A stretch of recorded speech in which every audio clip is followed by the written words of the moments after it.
So really quick, if you haven't seen my most recent episode on Ellis Ilkor, make sure you check that episode out because that commander had me saying it happened. It finally happened. And if you want to know why, make sure you check that episode out. But don't leave just yet because this commander had me saying, wait a minute.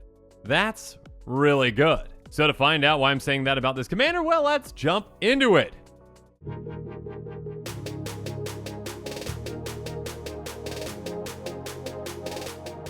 So, on this episode, we've got Vohar Vodalian Desecrator. Vohar is a 1/2 Phyrexian Merfolk Wizard because that's a thing that costs blue-black. Vohar has tap, draw a card, then discard a card. If you discard an instant or sorcery card this way, each opponent loses 1 life and you gain 1 life. And then pay 2, sacrifice Vohar Vodalian Desecrator. You may cast target instant or sorcery card from your graveyard this turn. If that spell be put in your graveyard, exile it instead. Activate only as a sorcery. So this card is actually a very low to the ground and effective looter that helps you, dig through your deck, get cards into your graveyard, and also just happens to also, drain your opponents whenever you happen to discard instants and sorceries too. So you can drain your opponents while also padding your life total while you're doing that. And of course, on top of that, you can still utilize those instant sorceries that you actually discard or get in your graveyard for other reasons. But yeah, you can utilize them again with that sacrifice ability. So this commander is very value centric, and there are a lot of ways to actually utilize this commander in some very powerful builds. Now, I will mention with this one, this kind of seems like the type of commander that actually might be more powerful the higher you go up on that powerful scale. Now, of course, I am no expert in competitive Elder Dragon Highlander. I'm no expert in CEDH, but this one kind of has some CEDH vibes. And of course, there's some incredibly powerful things that you can do with it. And yeah, again, not that it has to be built, in a CEDH style or, in a CEDH power level.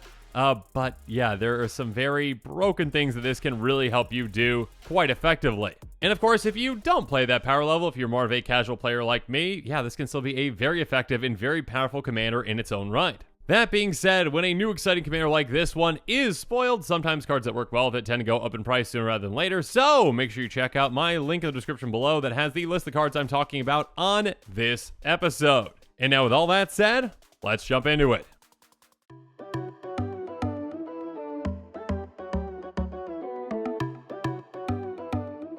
So first up, when I saw this new commander, 2 cards came to mind that this is basically kind of like a combination of in many ways. We've got Merfolk Looter and Snapcaster Mage. Merfolk Looter, I believe, is actually where the term looting comes from. Tap, draw a card, discard a card. Yeah, looting, drawing, discarding, that's looting. So you can thank Merfolk Looter for the Looter Scooter getting its name. And of course, that's a reference to another card. Regardless, I'm off track right now. What does matter is, again, this kind of, not exactly card advantage, but card selection, and kind of card advantage when it comes to actually getting rid of dead cards in your hand and replacing them with better cards. On top of that, though, obviously, again, getting things in your graveyard can actually be a good thing, and that kind of plays into the other half of our commander, which is kind of like a Snapcaster Mage. Without the flash, I guess, because we can only activate its sorcery speed, but still, Snapcaster Mage says when it enters the battlefield, target instant or sorcery card in your graveyard gains flashback until end of turn. Flashback cost equal to its mana cost. So yeah, our new commander essentially does basically that again, but at sorcery speed. Nevertheless, just a very interesting and yes, quite potent at many times combination.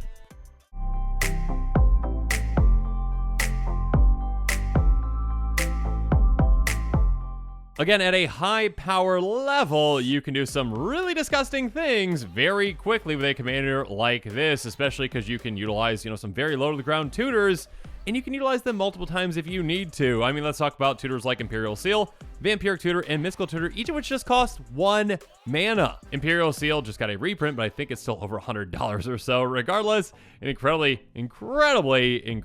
powerful card. Search your library for a card, then shuffle and put that card on top. You lose 2 life, which is essentially the exact same thing that Vampiric Tutor does, but at instant speed. And yeah, I mean, that's a good card.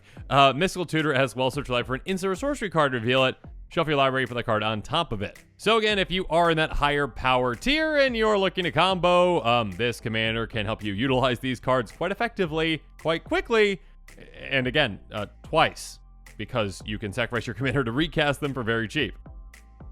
Next up, even a card like Scheming Symmetry might be able to help you out, I mean, depending on your playgroup and everything. But yeah, choose to target players. Each of them searches their library for a card, shuffles their library, and puts that card on top of it. But, of course, usually with this, you wouldn't actually get access to your card before the other player does. But with your commander, again, you can loot quite effectively with it to get that card essentially right away.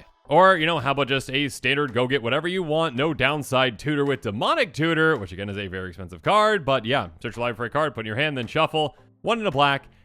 Yeah, this card can help you get your combo piece, or again, pieces, if you sacrifice your commander to cast it again. Which, of course, you can do quite quickly, because again, your commander's low to the ground, and this is low to the ground, and so is the ability. This can get quite disgusting. Or how about one more, Diabolic Intent, which is basically Diabolic Tutor, but you also have to sacrifice a creature. And obviously, depending on your build, if you've got other low to the ground creatures, you can utilize them for this too.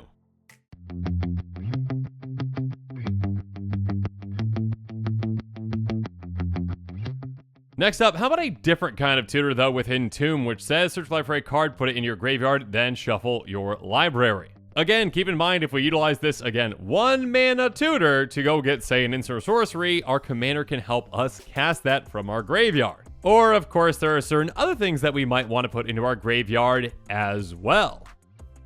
And those might be creatures because, of course, there are plenty of other low-to-the-ground ways to reanimate a creature with cards like, well, reanimate, which is where that term comes from. Put target creature card from a graveyard on the battlefield under your control, use life equal to its mana value. Losing life equals mana value is no big deal, especially with, well, the creature I'm going to bring up first with this. But yeah, we'll get to that here in a second. Persist is another great reanimation spell. Put target non-legendary creature card from your graveyard to the battlefield with a -1/-1 counter on it. Or how about even Unearth, which says return target creature card with converted mana cost 3 or less from your graveyard to the battlefield. Regardless of which one of these you are using, if you are building this deck at the, highest level, I'm just going to assume that you're going to be able to get the exact creature that you want with either of these or any of these because that creature only costs 2 mana. And of course, that would be Thassa's Oracle, the lab man on an ETB. Thassa's Oracle says, when it enters the battlefield, look at the top X cards of your library, where X is your devotion to blue, put up to 1 of them on top of your library, the rest of them on your library in a random order. That doesn't really matter all that much. What does matter is if X is greater than or equal to the number of cards in your library, you win the game. Basically, hey, if you've got no library, you win on ETB. Of course, you can get rid of your library very easily with cards like Demonic Consultation and Tainted Pact, which again are very low to the ground cards that you can cast quite quickly. So yeah, these are some very famous combos in competitive Commander, and yeah, I mean, this Commander can help you do this quite effectively and quite quickly, again, with all of the different value that it can give you, again, digging through your deck and also helping you recast things, especially like tutors.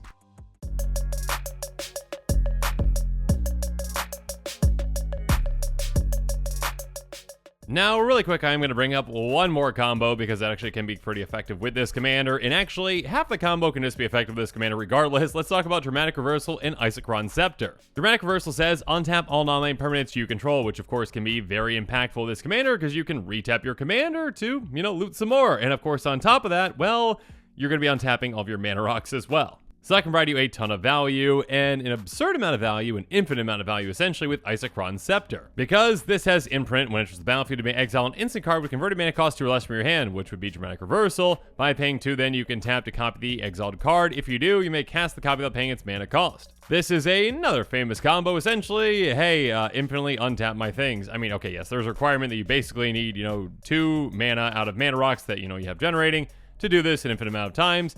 And of course, if you've got 3 or more mana coming from your mana rocks, that would be infinite mana as well. And of course, there are plenty of ways to win from there. But yeah, even if you aren't generating infinite mana with your commander and this combo, you can infinitely tap and untap your commander. So you can just basically, dig through your entire deck to get to whatever you need to win. And yeah, there you go. But of course, with that, also, again, keep in mind, I mean, a card like Dramatic Reversal or just any other untap effects can be fantastic with this commander, especially repeatable untap effects.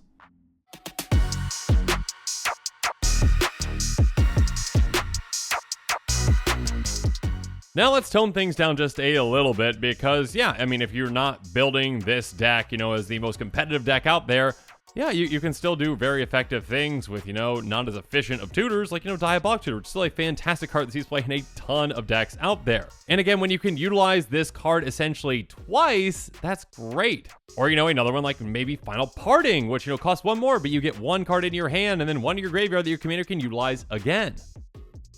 And speaking of getting cards into your graveyard, yeah, your commander can still obviously help you with that and be very effective at that. I can see a lot of players out there that might not be building this, in the most competitive way, but still might build it with reanimation as the key component to the deck, the key theme of the deck. Because, of course, there are some great reanimation effects, outside of the ones I already mentioned, like, Stitch Together, Victimize, and Dread Return, that are all much more budget-friendly. Well, I guess Unearth is also very budget-friendly, too, but you know what I mean. Stitch Together says return target creature card from your graveyard to your hand, but if you've got Threshold, which is very easy, it's a very easy requirement to meet, having 7 cards in your graveyard because your commander can help you loot, return that card from your graveyard to the battlefield instead. So yeah, a 2-mana reanimation spell that we can, again, essentially cast twice with our commander, yeah, it can be very effective. Or how about Victimize? Choose 2 target creature cards in your graveyard, sacrifice a creature. If you do, return the chosen card's battlefield tapped. So we can sacrifice 1 lesser creature for 2 much more massive creatures. And again, doing that again can be very effective. And speaking of doing again, Dread Return actually doesn't even need our commander's help to be cast twice. Return target creature card from your graveyard to the battlefield, flashback, sacrifice 3 creatures. So this is one, though, that actually might be more impactful for us right away if we actually just say, okay, I really don't want to cast this. I don't want to pay the mana for it.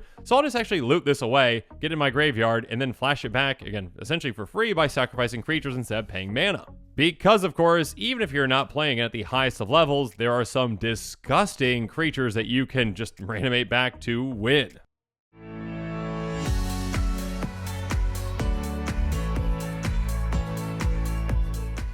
Like, maybe you want to go for an Eldrazi theme, and yeah, Void Winnower, Pathrazer Ulamog, It That Betrays, gross. Void Winnower says your opponents can't cast spells with even converted mana cost, so that can shut down a lot of things, and speaking of shutting things down, they also can't block with creatures with even converted mana cost, which might be problematic again because this is an 11-9. And speaking of 11 and 9, well, Pathrazer Ulamog has a mana value of 11, which is a ton, but yeah, we don't have to actually pay that if we're reanimating it, and it is a 9-9. That also just happens to have Annihilator 3, so yeah, this can decimate our opponent's boards. And it also can't be blocked except by 3 more creatures. Yeah, this does a lot. Speaking of doing a lot in Annihilator, there's It That Betrays, which costs 12 mana, but again, if we're just discarding it with our commander to get into our graveyard, then reanimating it, we're going to be getting it out for much cheaper. An 11-11 with Annihilator 2, and whenever an opponent sacrifices a non-token permanent, put that card on the battlefield under your control. So, of course, if you are leaning heavily into Eldrazi and you've got a lot of Annihilator, this can just steal you a ton of things.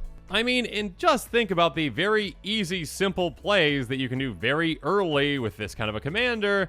Okay, turn 2, get my commander out. Turn 3, loot, set myself up. Turn 4, reanimate one of these.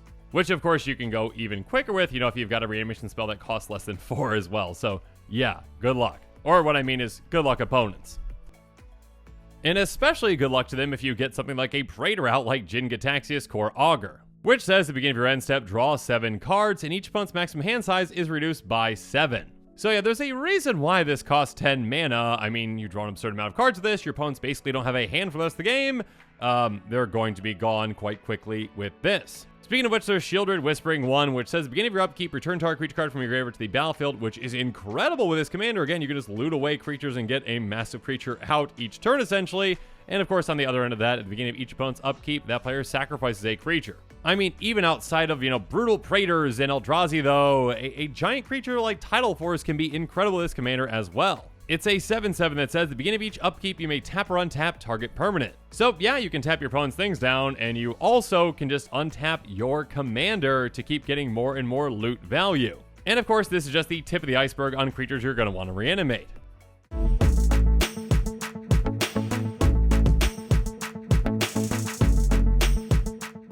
But now as this episode is coming to a close, it's time for me to give you my final thoughts on Vohar Vodalian Desecrator. And I probably should have mentioned this earlier, but yeah, you don't have to build this commander in a reanimator style strategy, of course. You can just really focus on, maybe spell slinging and untapping and being able to, get a lot of things in your graveyard for maybe some flashback or some jumpstart. This commander has a lot of potential, and yeah, again, I'm sure it has a good amount of potential as well, when it comes to CEDH decks. But again, it can be a very effective commander, even in a casual meta. A turn 3 or 4, reanimated massive creature, that's quite scary. So yeah, if you are excited about this commander and you want to check out the cards I talked about on this episode, make sure you check out that link in the description below, because yeah, sometimes when new commanders are spoiled, cards that work well with them tend to go up in price sooner rather than later. And of course, make sure you're checking out my other quick takes and spoilers, including the ones coming up.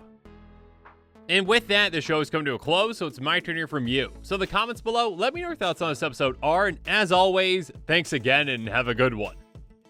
This show and episodes like this one are possible thanks to viewers like you. If you're looking for an easy way to help support this show, make sure that you like, share, and subscribe. Also, hit that bell notification icon so you don't miss any new episodes. You can also go check out our playmats and other merchandise at thecommandersquarters.com. We also have a ton of brand new t-shirt designs in stock, so make sure you check out those as well. Another easy way to support this show is with our TCG player affiliate links. So whether you're buying a deck or individual cards, you can use this general link right here or one in the description. And the final way that you can support this show is by supporting us directly by becoming a patron. There are many benefits to being a patron, and I truly couldn't do this without all of their support.